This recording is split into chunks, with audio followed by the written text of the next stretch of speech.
morning all. Okay, before we start off, I want you guys to do something really quick. Can you just close your eyes for a minute? And I want you guys to imagine this scenario. Just imagine you're on the edge of a cliff. Let's assume you are just on top of Gayantha, about to abseil, which is about 250 meters. Okay, so all what you see around would be trees, and you have a massive waterfall onto your right, and then when you look down, you see 250 meters down, all what you see would be rocks. So your mind is screaming for help. The only support that you have would be a rope and then a few pieces of metal. Okay, open your eyes. How did you feel? So, this is my passion, and let me tell you something really quick. So, adventure sports, when it comes to adventure sports, it's about how you handle these cliff edge moments. Now, if you recall what I told you few seconds back, the imagination, all what you had was a single piece of rope, and for your support was something which we usually use called a carabiner, which is usually used for rope intensive adventure sports. Okay, now usually people ask me, can this hold enough strength, or can you make sure that we are safe with that piece of carabiner? For anyone out there, let me tell you something. How much weight do you think this can carry? This is usually being pinned to your harness, and then you attach this to a rope. How much weight do you think this can support?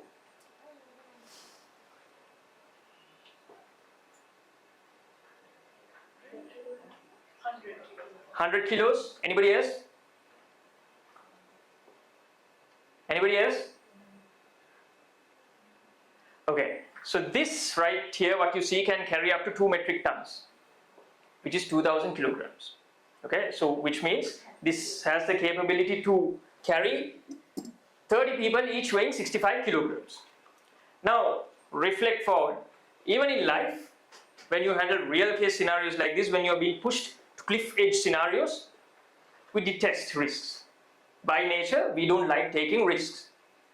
There are so many things that I usually call as institutionalized negativity, which comes in about making choices just before an exam. It could even be just before you face an interview. There are so many things which runs in your mind, and are we ready to take risks? So this is something which I really started 2 years back. The passion kicked in for adventure sports when I was on my way from Kandy to Nuwara, seeing all those beautiful waterfalls around, and I was just thinking, is there a possibility for me to cut through these waterfalls just by hanging from a single rope? Is there a possibility? Well, I've seen adrenaline junkies do this, and of course solo travelers on their solo YouTube pages, they do this. So I thought, why not? So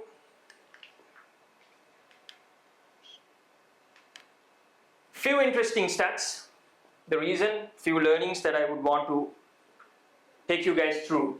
85% of what we worry about never happens. This was published by Cornell University in 2005.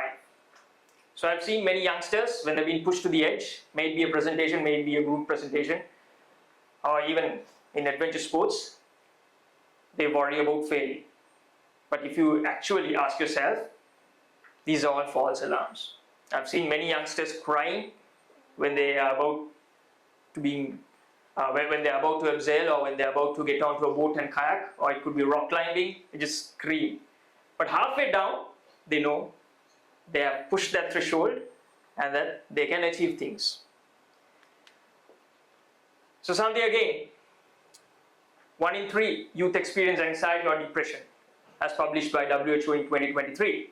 Well, of course, we've seen few unfortunate incidents in Sri Lanka as well, with recently with few suicides. Usually considered taboo in Sri Lanka, we don't openly discuss, but fear plays a major role for this. Now again, few lessons from adventure sports, from what we really do. If you all have heard about these 3 chemicals called dopamine, endorphins, and serotonins. These are three chemicals which will really help you to uplift your boost, which will really help you to get your moods up, right? So adventure sports, it could be canyoning, it could be rock climbing, it could be abseiling, rope jumping. All these activities plays a major role in uplifting your serotonin levels, endorphins, and dopamine levels, right? I think we have a creative solution to combat this. The reason for this, with a little bit of research that I did, is especially the youngsters, we call the Gen Z, they have a problem. Whenever they have an issue, they don't effectively unburden themselves. And in fact, the real adventure comes from video games with so much of screen time. We have an issue. So here's something for everybody to think about. More than 60 million people globally struggle with video game addiction, published by the Center for Internet and Technology Addiction in 2024. Again, just think about it. We look at video games to find achievement. We play video games to obtain a sense of fulfillment. Now, is that real achievement? Is that real adventure?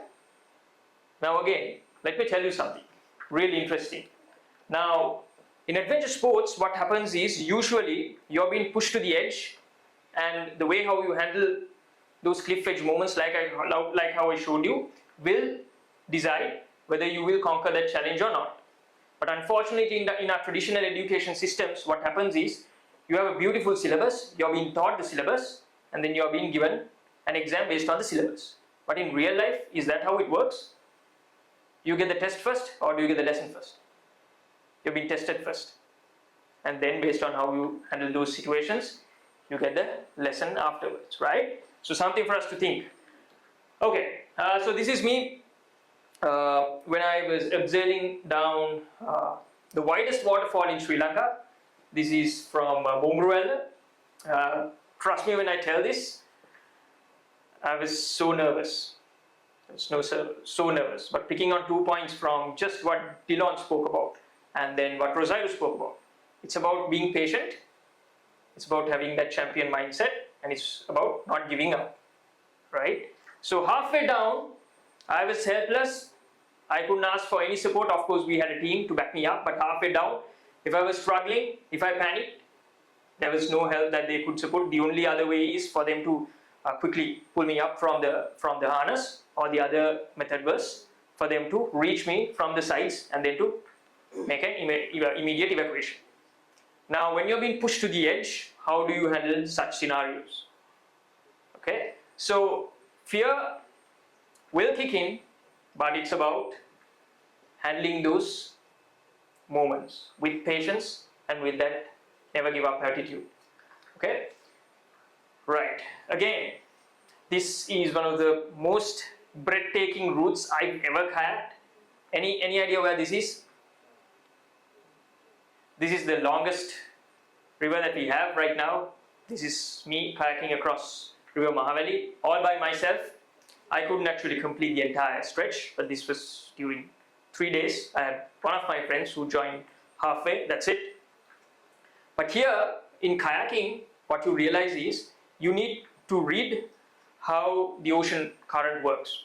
If you try to challenge the current, and if you try to kayak the opposite way, what will happen is you will exhaust yourself. So in life, sometimes when you face challenges, what's important is for you to adapt. Read them and adapt. If you give up, what happens is, unfortunately, you will hinder your growth potential and you will lose out on a lot of opportunities. Okay, anyone who has done scuba diving? Any scuba diving addicts? At least try it once. Okay, the next time I'm going to do this, I'm going to invite you guys. Okay, so Sri Lanka is one of the most beautiful locations for scuba diving, Trinco, Unawatuna, right? So those two are hotspots right now in Sri Lanka for scuba diving. There's a rule of thumb in scuba diving which you need to really learn before you attempt scuba diving. Any idea? That is, 1, you should not panic. Number 2 is you should breathe. Now, how do you breathe when you are scuba diving? Is through your oxygen apparatus, which supports you. Now, unfortunately, the first time that I scuba dived, I struggled, I panicked. I forgot about the breathing techniques to all of that. I panicked, and they usually teach you few symbols to, when you're struggling, you have to put your thumb down and all that. But I forgot everything, right? I was about 40 meters down, and all what they did was they just gradually took me up. So usually in scuba diving, you cannot just all of a sudden come up. You have to, because the pressure keeps building up, so it has to be a gradual process. So it's about not panicking, and it's about breathing. So the life lesson that I would want you guys to take from scuba diving is that you should not challenge nature. Okay? You should not challenge nature. Okay. Right. So you can't see everything at once. You should trust the process. And then this is me abseiling down the tallest waterfall in Sri Lanka, which is Bambarakanda. It's about 260 meters, and in feet is about 850 feet. Again, I only had 3 members to support me on this. So mental strength is more important than physical strength. The reason why I tell this is many youngsters with whom I work, when we do adventure sports with them, they think it's about physical strength. But what you need to realize is sometimes even within some of the team members that I work, I'm not the tallest, I'm not the heaviest, but sometimes my timing is the best. So how is that? It's about that perception. It's about having that grit in you to really go and trust your own gut. Okay, so this is one important lesson. I've seen, now we had Rosario talking about rugby teams. Now let me give you another example.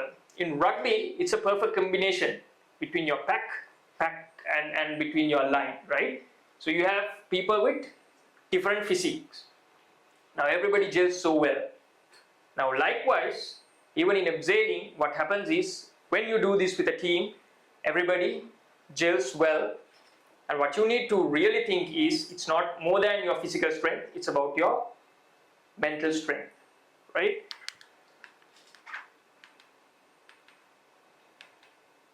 Oops.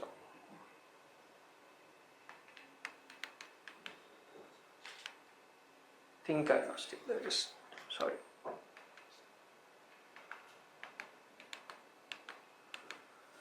Okay. This was another image that I wanted to show you guys. This was just before I faced an exam. I was so nervous. And then trust me, so I do part-time lecturing, and this particular subject, when I was a student, I failed thrice. And then when I started lecturing, this was the first subject that I actually got to lecture as well.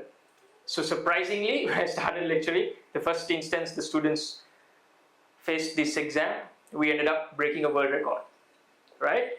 So just before I attempted this particular subject once, I actually tried this.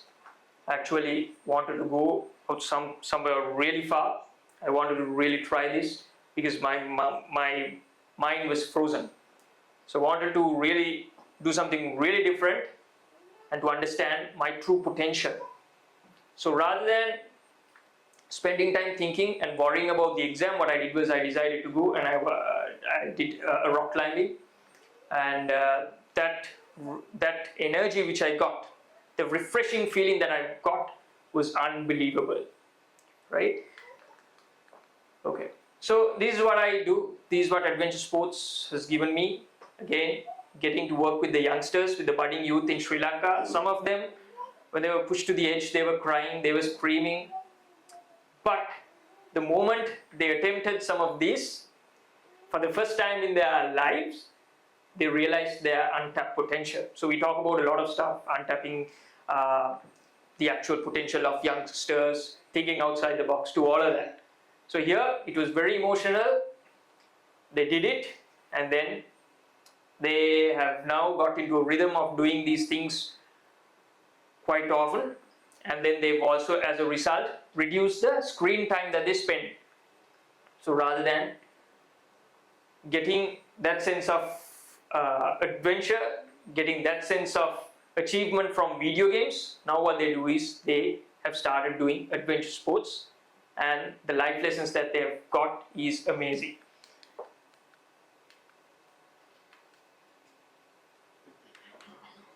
Oops, sorry. Okay, again, for those who would want to start this, well, I hope you all will start thinking about adventure sports seriously. And this is again, where do you think this is? Can this be in Sri Lanka? Can this be a location in Sri Lanka? Yes? Anybody? So this is Ramboda Falls, also known as Punalla. This is the only Y-shaped waterfall that you get in Sri Lanka. It's amazing. So it's a twin waterfall which combines two streams together, right? So this is me. I really wanted to try this, and then we again had two members who wanted to do this. The other thing that I wanted to really tell you is, if you're really passionate about doing adventure sports, maybe canyoning, maybe rock climbing, where else other than Sri Lanka? Because Sri Lanka right now is blessed with some of the most beautiful cliffs, mountains and waterfalls. So something for us to think about.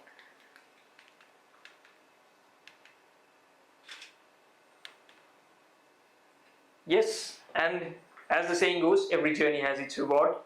So what you really need to think about at the end of the day is how much challenges you face, how much effort you put in for whatever the things that you are passionate about. At the end of the day, harder the climb, better the view. So these moments I really cherish. Climbing up, tying ropes, you fight with leeches, do all of that, but after doing all that, you end up with a beautiful view. So just like in life, whatever the efforts that you put will definitely give you results. So one final thing, again, be passionate about what you can do in Sri Lanka and think about it, start thinking differently, and I want you guys to really try at least one or two things that I've shown you guys today. And again, why not if it's in Sri Lanka? Oops, sorry. Just a short clip that I wanted to really show. Oops, didn't go. So this again is Boomeroo Falls, again with an amazing view. I think you all should try this. Anybody can start this. You don't have to be a pro to do this, but if you attempt something like this, the feeling that you get at the end of this is unbelievable. I honestly don't have words to explain this feeling, but that sense of achievement is unbelievable. Thank you very much.